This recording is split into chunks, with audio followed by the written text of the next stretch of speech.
মুহূর্তে আমি দাঁড়িয়ে আছি অহল্যানগর। অহল্যানগর আসলে মুকুন্দপুরের একটি জায়গা। গতকাল রাতে এখানে কিছু বিজেপির লোককে মারধর করা হয়েছে বলে জানা যাচ্ছে।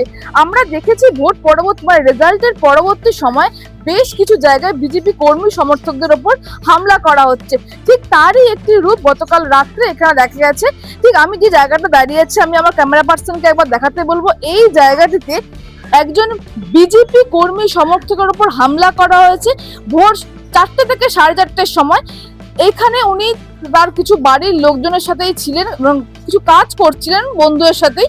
সেই সময় তৃণমূল আশ্রিত কিছু কর্মী সমর্থকরা এসে তার উপর হামলা চালায় এবং এখানে দেখছি যে ইট রয়েছে, এই ইট দিয়ে তার মাথার ওপর মারা হয়। এখানে তো আমরা দেখতে পাচ্ছি সেই রক্ত এখনো পর্যন্ত রয়েছে।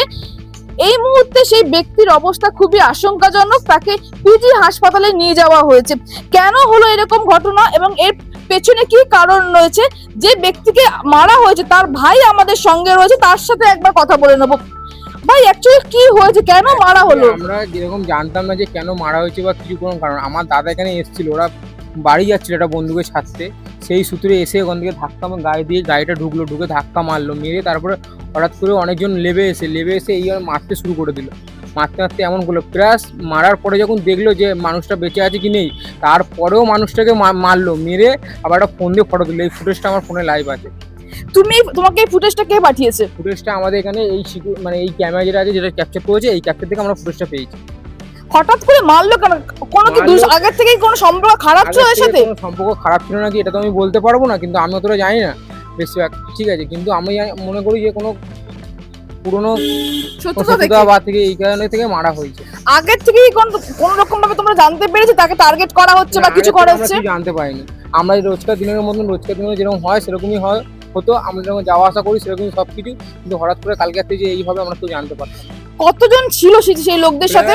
7-8 জন লোক ছিল, আর আমার দাদার সাথে আমার দাদার একটা বন্ধু ছিল, বন্ধুটাও আহত হয়েছে। এখন তাদের অবস্থা কেমন? এখন দাদার অবস্থা খুব ভালো না, খুব ক্রিটিক্যাল অবস্থা। আর বন্ধুটাকে আপাতত। কাকিমা, কি হয়েছে অ্যাকচুয়ালি আপনার ছেলের সাথে?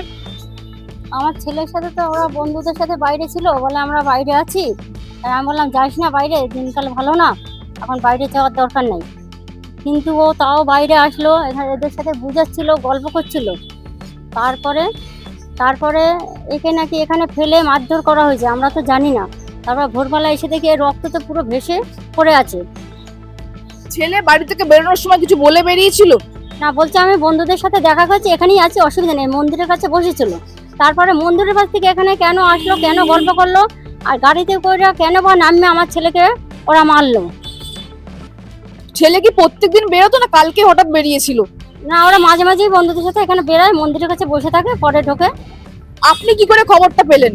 আমি আমাদের পাশের বাড়ির বউ, এই যে আর একটা ছেলেকে মারছে পাশে, ওই ছেলেটা দৌড়াচ্ছিল। তখন বলছে তুই দৌড়াচ্ছিস কেন? বল কি কাকি, কতগুলি ছেলে সোনাইকে মারছে, আমাকে মারছে। ওই সোনাই কোথায়? কই যে ওখানে পড়ে আছে, আরো কে দেখো না, আমাকে ওইভাবে মেরেছে। তাই ওরও দেখলাম পিছনে দাগ করে দিয়েছে, চেন দিয়ে পিটাইয়া, আর এখানে কোপ দিয়েছে। আর তারপরে ওই পাশের বাড়ি আমার যা এসে বললো, দিদি তোমার ছেলে এখানে পড়ে আছে 5টার আগে। তখন বলে কি, আমি বলি তুমি কি করে জানো? ওই ছেলেটাকে মারছে, ওই ছেলেটা দৌড়াচ্ছে। তাই বললাম কি হয়েছে? বল কি আমাদের এরকম ধাক্কা মেরে ফেলে, ওই ছেলেগুলি আমাদেরই বন্ধু বান্ধব ছিল, ওরা কেন কে পাঠালো, কিসের জন্য পাঠালো, মারার জন্য তো কেউ নিশ্চয়ই পাঠাইছে। কাউকে কি চেনা গেছে কারা মেরেছে? হ্যাঁ, একটা ছেলে এখানে থাকে, একটা ছেলে ওং বলে একটা ছেলে থাকে এই যে কিষান মার্কেটের এখানে। ওকে তো চিনি পুরো, ও আমাদের বাড়ির সামনে যায়, কাকিমা বলে ডাকে। তার মানে চেনাশোনা লোকরা এটা করেছেন বলে আপনারা মনে করছেন? লোক ওরা 2 জন ছিল, ওরা ধাক্কা ধাক্কি করেছে। কিন্তু গাড়ির মধ্যে যে 6 থেকে 7 জন ছিল, তারা এসে তাদের হাতে কি ছিল জিনিসপত্র সেই দিয়ে কোপালো। তারপরে বড় বাঁশ নিয়ে এসে পিটালো ধুমধুম করে, আমরা ক্যামেরায় দেখেছি, আমি তো এখানে ছিলাম না এখনো। হ্যাঁ, তারপর দেখলাম ওইটা দিয়ে পিটাচ্ছে। তারপর আবার ইট দিয়া বলছে, ক্যামেরায় দেখেছি এটা, ইট দিয়া খেতে দিচ্ছে, বলে কি এমন হয় জিন্দা আছে, আরো মেরে দিই। সেরকম ব্যাপারই দেখলাম, না বেশ কিছু। তারপর এখানে এসে দেখি আমি এভাবে রক্তাক্ত অবস্থায় 10-12 আমরা লোক কাউকে খুঁজে পাচ্ছি না। এখান থেকে আমরা বহু কষ্ট করে 4-5 জনকে ডেকে তারপরে আস্তে আস্তে পা লটে ধরে যে কোনো রকম জায়গায় এখানে নিয়ে গেছি।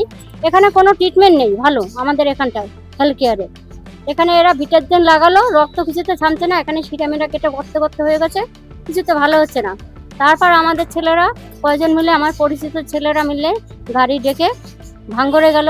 ভাঙ্গর থেকে ওখানে ট্রান্সফার করলো ওই যে পিজিতে অবস্থা ভালো না, ওখানে এক্সরে করলো এরপরে একে ওটিতে নিয়ে যাবে। তো আপনারা বুঝতেই পারছেন ভোট পরবর্তী যে হামলা বেশ কিছু জায়গায় চলছিল তারই প্রত্যক্ষ একটা উদাহরণ আমরা দেখালাম।